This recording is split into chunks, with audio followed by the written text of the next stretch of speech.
8h12 sur Radio Classique, l'heure de l'édito politique. C'est avec vous, Pierre Lepelletier. Bonjour. Bonjour. Alors, la rencontre attendue entre Donald Trump et Vladimir Poutine aura donc lieu demain à Anchorage, en Alaska.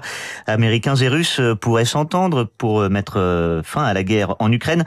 Très impliqué au début du conflit, Emmanuel Macron a-t-il encore un rôle à jouer ? Eh bien, on se souvient d'un Emmanuel Macron au four et au moulin après l'invasion russe en Ukraine en 2022. C'est simple, le président était partout, au cœur de tout. C'est lui qui passait des coups de fil à son homologue ukrainien, devenu chef de guerre, Volodymyr Zelensky.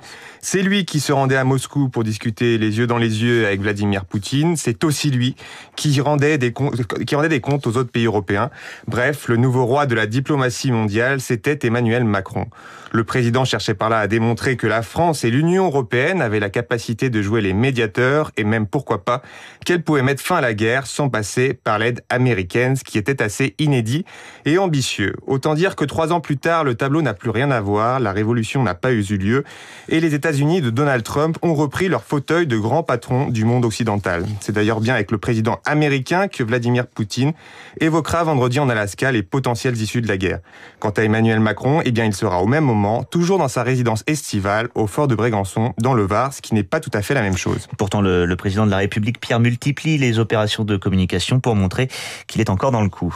Oui, Emmanuel Macron fait en tout cas absolument tout pour démontrer qu'il est dans le coup. Ses conseillers assurent que le président passe un été studieux, qu'il enchaîne les coups de fil et les échanges informels. Le chef de l'État a encore convié les médias hier, mercredi, au fort de Brégançon, pour rappeler et marteler une nouvelle fois l'unité des Européens sur le sujet. Un peu plus tôt, il avait aussi accepté de se faire filmer par les caméras pour montrer qu'il était bien à la tâche.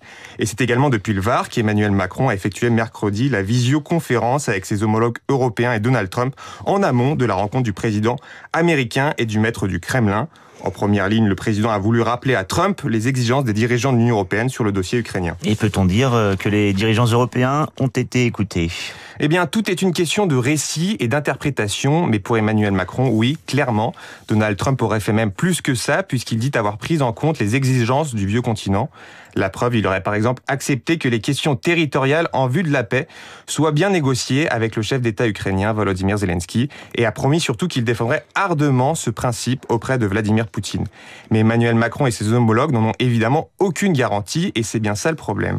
Cette rencontre en Alaska de vendredi vient surtout confirmer, mettre en lumière que les Européens, Emmanuel Macron le premier, sont relégués au second plan derrière les deux mastodontes que sont redevenus les États-Unis et la Russie, et ça, le monde entier l'a bien compris. L'édito politique de Pierre Lepelletier du journal Le Figaro. Merci Pierre, on vous retrouve demain.